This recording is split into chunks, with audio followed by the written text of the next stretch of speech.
Hey, what's up, y'all? I'm Emil Ennis Jr. back here with Clevver News. And Taylor Swift is giving us even more insight into her relationship with Joe Alwyn, including their intimate songwriting process and the one thing that they really bonded over. Let's break it down.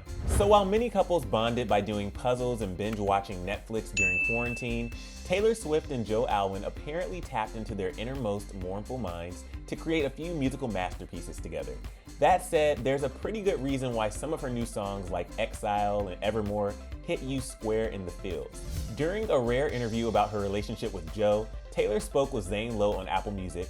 Fun fact, Taylor was just named Apple Music Songwriter of the Year, and she got candid about the songwriting process that she shares with Joe. We learned in the Disney Plus Long Pond studio sessions that he did in fact write 2 songs on Folklore with her under the pseudonym William Bowery, but the creative juices didn't stop flowing when it came to Folklore's sister album, Evermore. Taylor gushed to Zane about the fact that they really bonded over sad songs and that it was their similar musical taste that made writing together so effortless. Well, Joe and I really love sad songs. We've always bonded over music, so it was... Clearly, you've written some of the saddest songs of your career we together. write the What's going saddest on? songs. We just really love sad songs. What can I say? Taylor went on to talk about their new hobby, saying, "I say it was a surprise that we started writing together, but in a way it wasn't because we have always bonded over music and had the same musical taste. He's always the person who's showing me songs by artists, and then they become my favorite songs." She explained that Joe never really plays instruments thinking he's writing a song, and that it's never really strategic when he starts playing the piano. The two wrote 3 songs on Evermore together, including the title track Evermore, Coney Island, and Champagne Problems.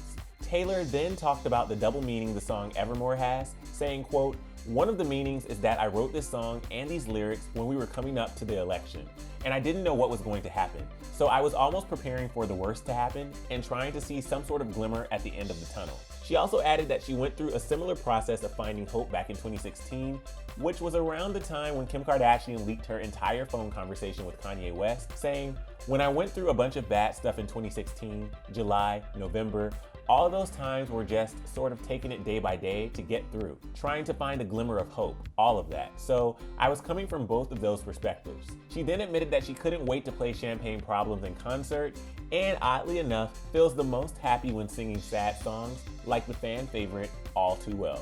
I'm so excited to one day be in front of a crowd when they all sing, "She would have made such a lovely bride, what a shame she's in the head." Like... It's broken. Because I know it's so sad. I know it's so sad, but it's those songs like All Too Well. Performing the song All Too Well is one of the most joyful experiences I ever go through when I perform live. And had it not been for quarantine, Taylor admitted that she and Joe may not have been able to write all these incredible songs together, adding, "But I'm so glad that it did. All I have to do is dream up some lyrics and come up with some gut-wrenching, heart-shattering story to write with him." Although Taylor appears to be a little exhausted after putting out 2 albums in a 5-month span, she cleared up those Woodville 3rd album rumors during a recent interview with Jimmy Kimmel, but there are plenty more exciting things to look forward to come next year. Taylor teased 2 bonus songs coming out soon, saying that she sees them as a second ending, which I'm excited about. She's also still in the process of re-recording all her old masters, which she admitted there were times when she'd record an Evermore song like Happiness and a song like You Belong With Me in the same sitting. But although the fairy tale era of Folklore and Evermore may have come to an end, it's safe to assume we've still got a lot of Taylor to look forward to. But to see what Taylor had to say about those Woodville album rumors, click right over here for another Clevver News video, and then let me know your thoughts on Taylor and Joe's relationship down in the comment section below. I'm your host, Emil Ennis Jr. You can find me on Instagram at Emil Ennis Jr., and I'll see you soon right back here on Clevver News. Bye, guys.